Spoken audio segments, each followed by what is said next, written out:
저희나라 대한민국이 많은 어려움 가운데 있죠. 그러면서 많은 사람들이 시위 현장에 나와서 시위를 하는 것을 제가 뉴스를 통해서 접하게 됩니다.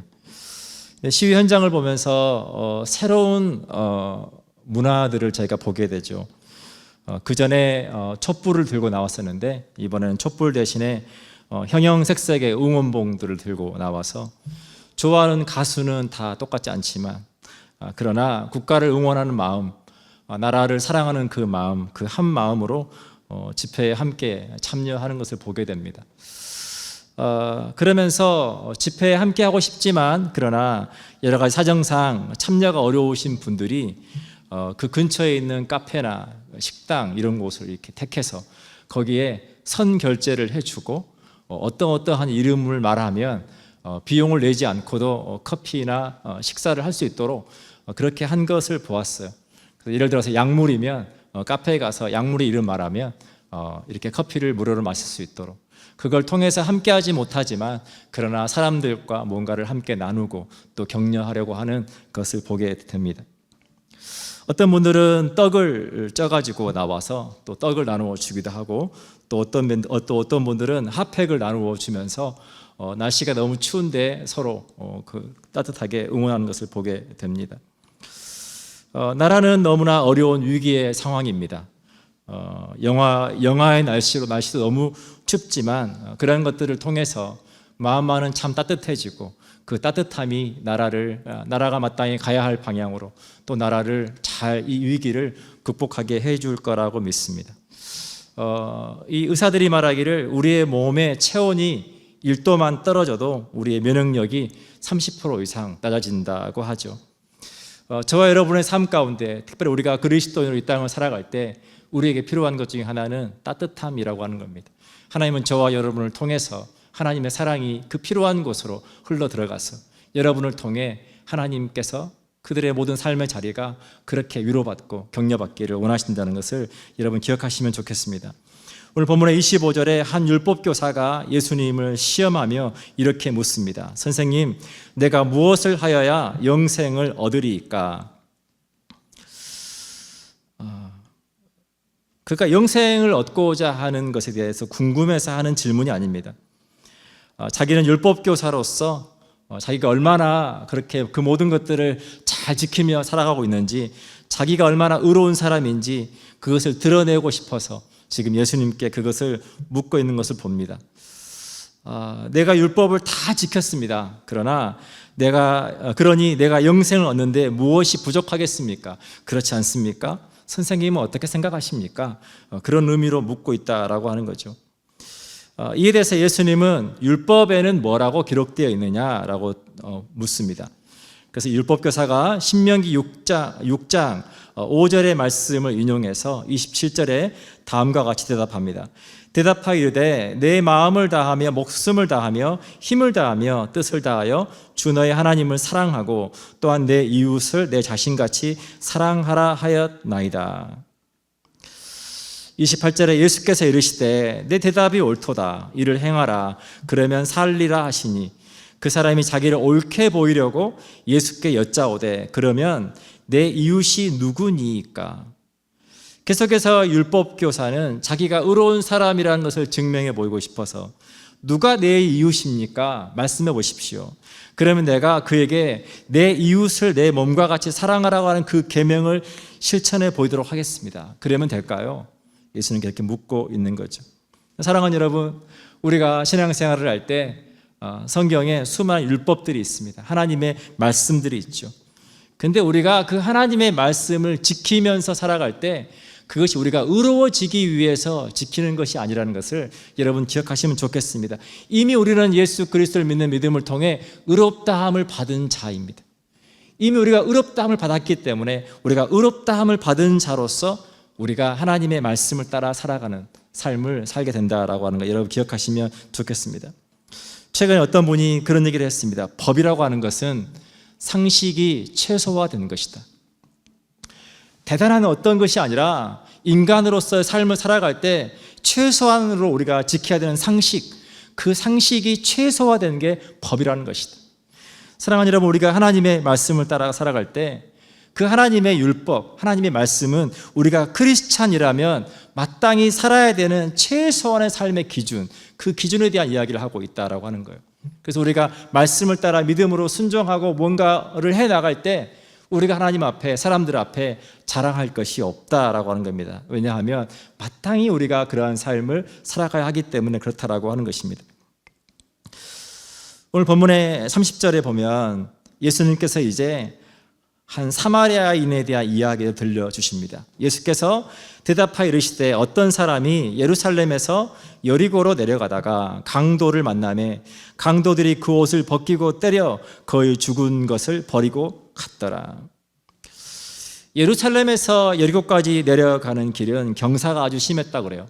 경사가 아주 심하고 길이 꼬불꼬불해서 굉장히 험한 길이라고 합니다. 그리고 이제 그 길이 성전으로 왕래하는 길이기 때문에 사람들이 대부분 많은 여비를 가지고 그 길을 여행하게 된다라고 해요. 그래서 그 길에 강도들이 많았다라고 합니다. 근데 예수님께서 어떤 사람이 그 길을 내려오다가 강도를 만났다 그 이야기를 하십니다. 그래서 강도를 만나서 옷도 벗겨지고 폭행을 당해서 그가 이제 거의 죽게 된 상태에 놓여 있었습니다.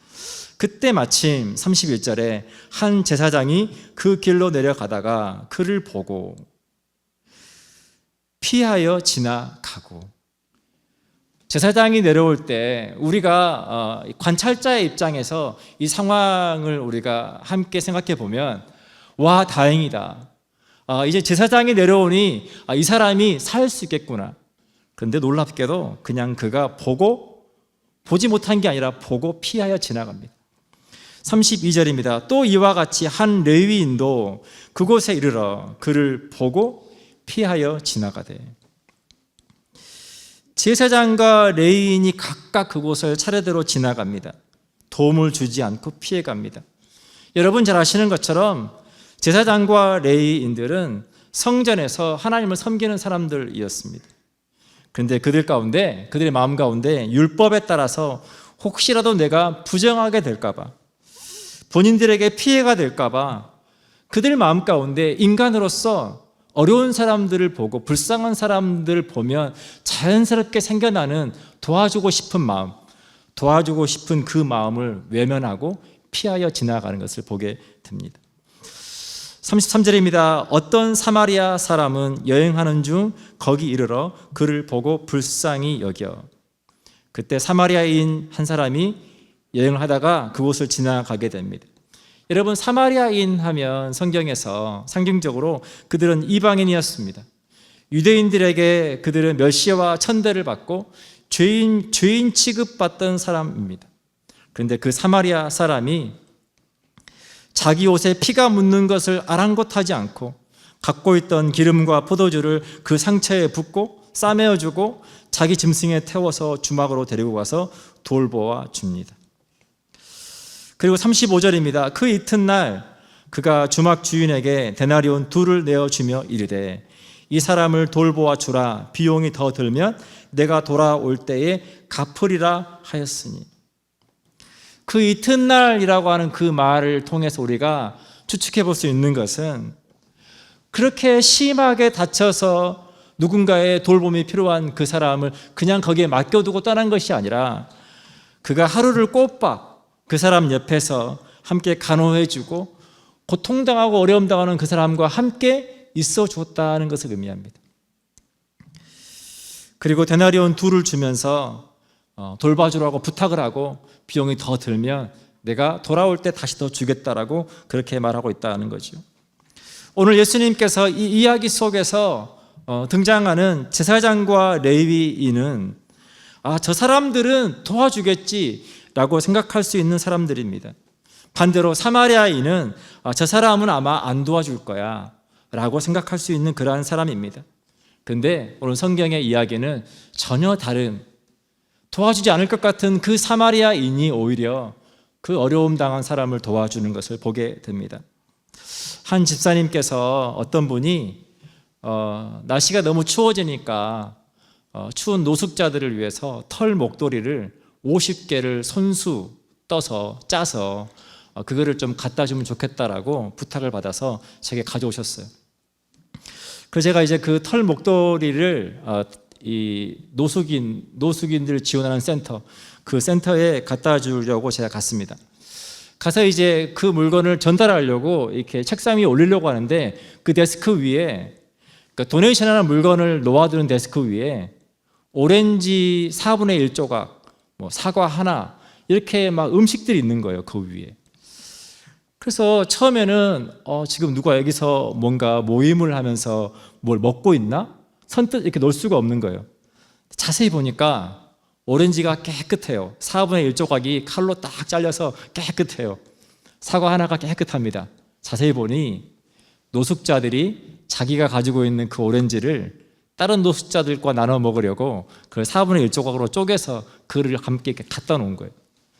여러분, 오렌지 하나가 양이 얼마나 되겠어요? 그거 혼자 먹기도 많지 않은데 누군가 나누고 싶어서 갖다 놓은 거예요. 그래서 제가 털 목도리를 갖다 놓고 나오면서 참 제 마음이 따뜻해지는 걸 느꼈어요. 여러 사정이 있어서 이들이 노숙자가 되었고 누군가의 도움 없이 살아갈 수 없는 그런 상황이지만 그럼에도 불구하고 그들의 마음 가운데 내가 가지고 있는 이 작은 것까지 나누고자 하는 그러한 따뜻한 마음, 그 마음이 이들을 살게 하는 힘이겠구나. 최소한의 인간으로서 그들이 존엄성을 유지하며 살아갈 수 있게 해주는 것이겠구나 라는 생각을 하게 되었습니다. 오늘 본문에 우리가 35절의 말씀을 통해서 제가 한 가지 생각해 볼 것은 무엇이냐면, 그가 자기가 가지고 있는 돈을 다 내어서 데나리온 2를 내주고, 또 그리고 돈이 더 들어가면 내가 올 때 더 갖다 주겠다라고 말하는 그 상황 속에서 어쩌면 그 사람의 마음 가운데 이런 마음이 들 수 있다는 거예요. 아니, 그렇게 많은 사람이, 여행길이니까 그렇게 많은 사람이 지나갔을 텐데 왜 도와주지 않고 그냥 지나갔지? 그러니까 자기가 누군가를 도우면서 다른 사람들에 대한 생각을 할 수 있는 거죠. 아니, 그렇게 많은 사람이 지나갔는데 왜 그 많은 사람들이 이 사람을 도와주지 않고 그냥 지나갔지? 어떻게 그럴 수 있지? 그리고 또 한편으로 왜 하필 나지? 나도 지금 바쁘고 나도 어려운데 왜 하필 내가 이 사람을 만나가지고 그냥 그것을 어쩔 수 없이 내가 모른 체하고 지나갈 수 없어서 이렇게 도와주는 상황이 됐지? 근데 성경 본문 안에 그런 마음이 없다는 거예요. 그런 마음이 있었으면 도와주지 않았겠죠. 사랑하는 여러분, 우리가 좋은 일을 할 때가 있죠. 우리가 좋은 일을 할 때, 그것이 누군가를 도와주는 일이든 아니면 교회를 섬기는 일이든, 우리가 뭔가 도와주는 일을 할 때 우리가 기억할 것은 무엇이냐면 우리의 시선을 다른 사람에게 향하면 안 된다는 거예요. 하나님께서 우리에게 주신 마음, 그 은혜로 우리가 뭔가 좋은 일을 하려고 할 때 그것은 철저하게 하나님과 나와의 관계 속에서 이루어지는 선한 일입니다. 그래서 하나님께서 그 선한 일에 보상해 주겠다고 성경 우리에게 분명하게 약속하고 있습니다. 우리가 좋은 일을 하려고 할 때 왜 저 사람은 하지 않지? 나는 이렇게 열심히 하는데 왜 저 사람은 하지 않지라고 생각할 때 그것이 우리에게 유익이 되지 못하고 그것이 공동체에도 독이 된다는 것을 여러분 기억하시면 좋겠습니다. 예수님께서 36절에 이렇게 묻습니다. 내 생각에는 이 세 사람 중에 누가 강도 만난 자의 이웃이 되겠느냐? 이르되 자비를 베푼 자니이다. 예수께서 이르시되 가서 너도 이와 같이 하라 하시니라. 오늘 강도 만난 자에 대해서 오늘 본문의 내용을 읽어보면 단지 그 사람을 어떤 사람이라고만 기록해 놓았어요. 그 사람이 유대인인지 아니면 어떤 누구인지, 남자인지 여자인지 그거에 대한 기록이 없어요. 사랑하는 여러분, 우리가 이 말씀을 묵상할 때 우리가 기억할 것은 무엇이냐면 우리 모두 다 우리 인생의 여정 가운데 이 강도 만난 자와 같은 어떤 사람이 될 수 있다는 것을 기억해야 한다는 것입니다. 어느 누구 한 사람 우리 인생 가운데 예외 없이 우리가 그런 일을 만날 수가 있고, 또 하나님께서 그 모든 상황 가운데 그렇게 사마리아인처럼 좋은 이웃을 통해서 하나님의 아름다운 뜻을 이루어간다는 것을 여러분 기억하시면 좋겠습니다. 제가 좋아하는 노래 중에 우리의 사랑이 필요한 거죠 라고 하는 노래가 있습니다. 제가 잠깐 여러분들께 가사를 한번 읽어 드릴게요. 그대 어깨 위에 놓은 짐이 너무 힘에 겨워서 길을 걷다 멈춰진 그 길가에서 마냥 울고 싶어질 때 아주 작고 약한 힘이지만 나의 손을 잡아요. 따뜻함을 느끼게 할 수 있도록 어루만져 줄게요. 우리가 저마다 힘에 겨운 인생의 무게로 넘어질 때 그 순간이 바로 우리들의 사랑이 필요한 거죠. 때론 내가 혼자뿐이라고 느낀 적이 있었죠. 생각하면 그 어느 순간에서도 하늘만은 같이 있죠. 아주 작고 약한 힘이라도 내겐 큰 힘 되지요. 내가 울 때 그대 따뜻한 위로가 필요했던 것처럼 우리가 저마다 힘에 겨운 인생의 무게로 넘어질 때 그 순간이 바로 우리들의 사랑이 필요한 거죠. 앞서가는 사람들과 뒤에서 오는 사람들 모두가 우리들의 사랑이 필요한 거죠. 우리가 저마다 힘에 겨운 인생의 무게로 넘어질 때 그 순간이 바로 우리들의 사랑이 필요한 거죠. 사랑하는 여러분, 연말연시입니다.